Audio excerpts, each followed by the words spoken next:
54. I thought it was 55 was in the earth. I guess I was wrong.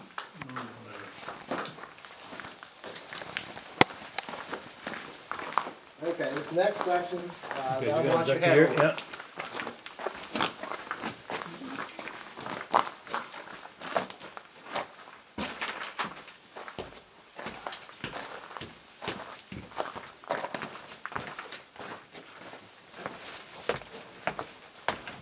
Now this is all damp. Is that just condensation? This cave runs 98 to 90% humidity year round. There are times we'll open up the doors and the whole cave will just mist right over. You gotta watch your head right here. Look at there, it's dripping.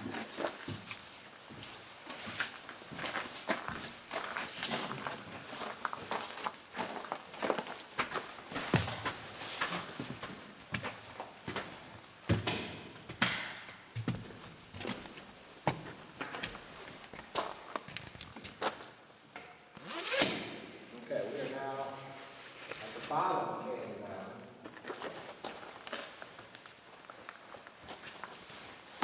You notice the different colors? There's three basic colors. Let me show three basic minerals in here. The white is calcite, and that is dissolved limestone. You'll also see some reds and tinges of red in here, and those are iron oxides. The yellows are some sulfurs that will bleed in occasionally. And the really dark pigmented here, colors like our little gorilla head right here, are a combination of manganese and magnesium. This entire wall is comprised of basically some really pure white calcite over there and the manganese on top. It looks like it's kind of furry, like frost. Well, it gets sparkly like that when it's dry. When it's wet, it'll look flatter. You won't see all the crystals in it. I see. Yeah, very nice. Those are ribbon stalactites. Is that right? Not great examples of them. It's generally, in the longer versions, that can also be considered drapery too. Drapery. Okay. One thing that we have over here is our column, and this is a good indication of water too, if the water level was in here. This formed as just a formation that popped out of the wall at one time, but the water, as it rose and fell, you can see where it ate away different sections of it. Mm-hmm. Well, according to the water table, I guess.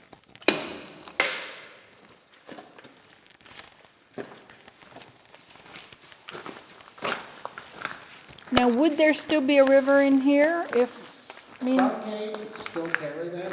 It all depends on the surrounding water tables. We actually do have a little bit further on. this looks like a piece fell down here.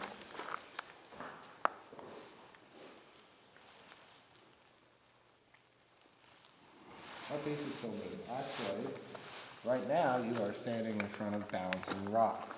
And I can tell you that this in no way was supported. It has been sitting there naturally since it fell. The piece that I am leaning on is also attached to the ceiling. If you look at most of the stone around here, it is horizontal. And if you look at this piece, you'll notice that the ribs in it are vertical. This came from the ceiling. We are about, this entire chunk right here, we are about to walk on. It's big. Wonder if that fell during the earthquake. Is there any signs of any big tree when they will fall today? This is called breakdown. Generally, it happens fairly early to midlife in a cave's history. Generally, when a cave reaches this age, all that kind of nonsense is done. Output. Over here on my left, this is one of the things that you can touch. This is called popcorn or cave coral. There are several different ways that this forms in caves. This variety actually forms by splashing. Little drops of water just splash on it, because you've got to remember this is a river that's coming through here. And it starts leaving little tiny deposits, which eventually, when they get larger, you see how they start to, gravity starts to pull them down a little bit. There's actually another version of cave coral that is formed by pressure. There's so much pressure from the water that it'll go through the pores in the stone and slowly leach the minerals straight out through the stone.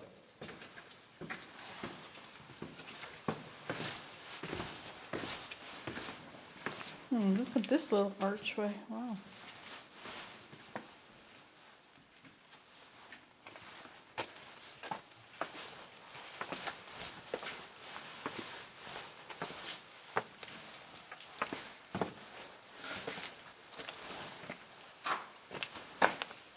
This area is referred to as the Devil's Kitchen.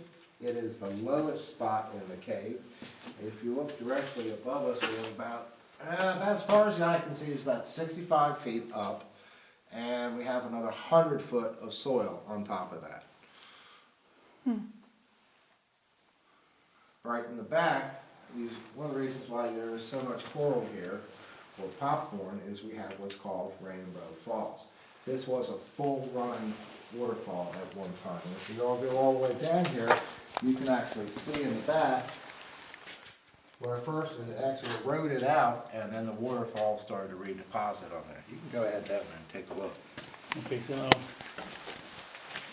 you got a waterfall in the spot which is now far underground, so how does the water get out? Is there Well, that's part of the hydrology of the cave. It's water, it will work its way down eventually.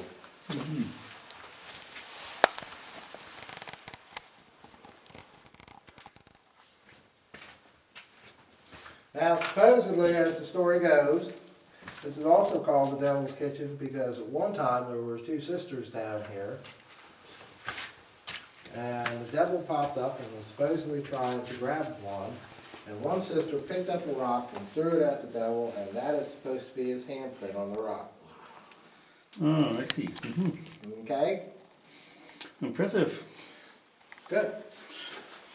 What's even more impressive is we're now standing directly under balancing rock. And we do have a saying here that if balancing rock were to fall, you couldn't get buried any deeper for any cheaper. I suppose. That's a joke that only adults seem to get. Children just don't seem to get that. God bless them.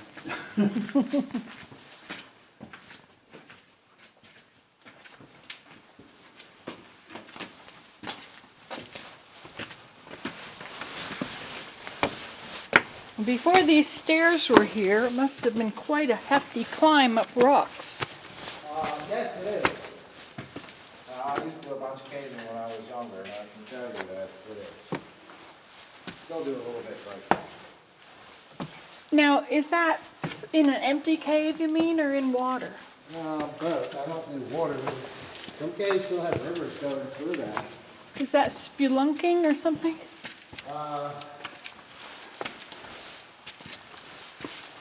Generally, spelunking refers to people don't know much about caves on it.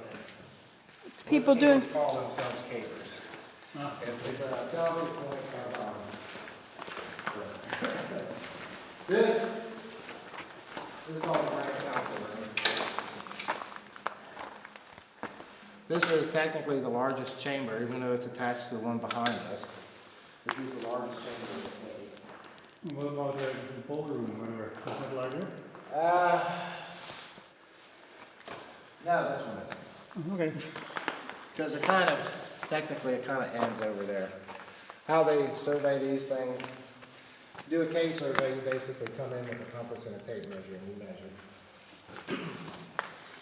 Extracting volume out of this, you would have to have a replicate clay model, and that's not going to happen. Supposedly over here, at one time, since this was the largest chamber, supposedly the Indians would manage to get back this far, as that they did use this for hiding out and food storage back here.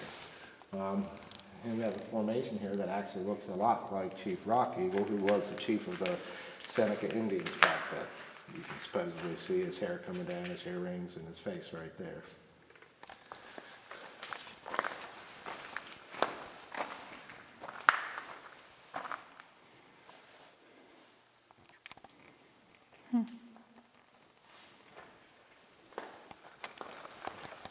And over here we have a miniature Dutch rake. Eventually, what is going to happen is if this continues to form, and you can see how this has a duller finish than some of the more sparkly stuff over there. This is the difference between calcite wet and calcite dry. This all came from those little stalactites. The flow of water decides how formation is actually formed. Fast flowing water up here will not deposit on top. It'll lay more on the bottom. If it's flowing really fast, it won't even lay up there. You'll eventually start getting more deposits on the bottom. Since it varies from time to time, this is why we get these large ones. Eventually, if this was to be left alone, it would come all the way across here. And a good example of what would happen if it was left alone is this next section called Niagara Falls.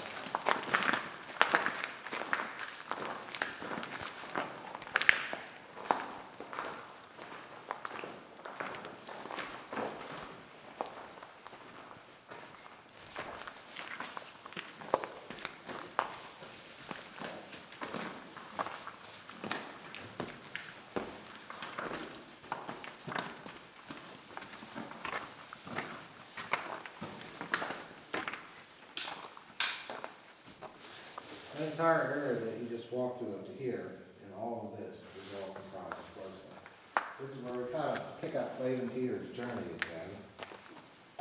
When he was coming through the cave, he would have had no choice but to come up over. No one thinks he actually came through that hole, but it does go through. Travel along here and climb up. The section that we are standing in wasn't opened up until much later. You'll have to excuse us. We've been doing a little house cleaning down here, so we have some things out.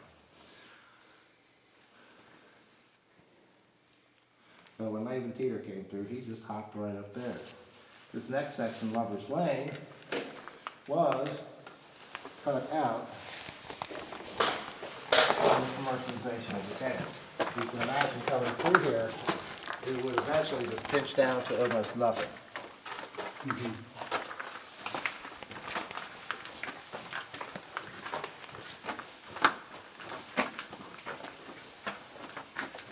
When you cut things through out of the cave, how do you know that it's still going to be stable and not going to be caving in? Well, the cave itself is predominantly made of limestone. What the limestone does was originally laid, this limestone was originally laid 460 million years ago on the inland sea. But it also happens to rest on a clay bed. This clay actually goes very deep. Clay actually makes a very strong and sturdy base in most spots. You do need to watch your head through here.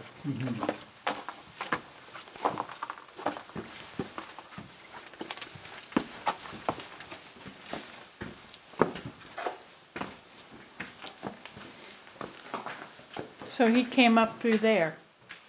Yep. If you come all the way up, you can look and get a good sense of what he saw when he was coming through.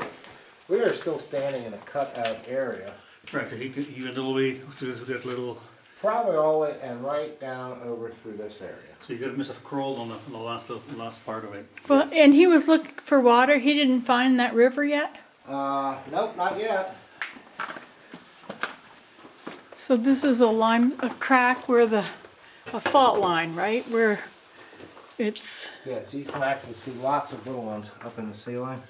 Okay, so those are stalactites because they're coming down from the holding top. tight. Yep. Okay. The T stalactite. Oh, look at this one. Top. These are all little fault lines. Some of them actually move so slow that they get filled back in. This next section that we're actually standing in right now is one of the more active sections of the cave. We are just about at the highest point right now. Where all of this was cut out, it is actually starting to reform and recover its own self in flowstone right here. Now it's since it was cut out, how long ago? This area would have been cut out in the late 20s. And it's already filling in. You see how it's starting to get just a thin little layer on there. That's probably actually no more than a 1/4 inch thick or so, but it is reforming.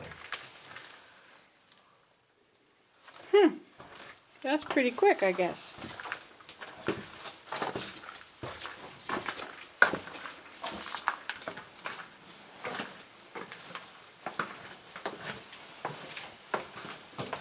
Ooh, isn't that pretty? Doesn't that look like one of those museum, you know, showing you the topography of an area? And look at all those little... Yeah, it looks interesting. We do some special lighting back there. I'll let you guys go through that.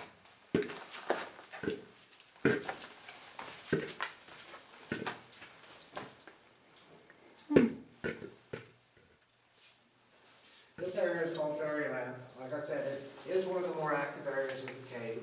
We are now closest to the surface. We're approximately 25 to 35 feet down.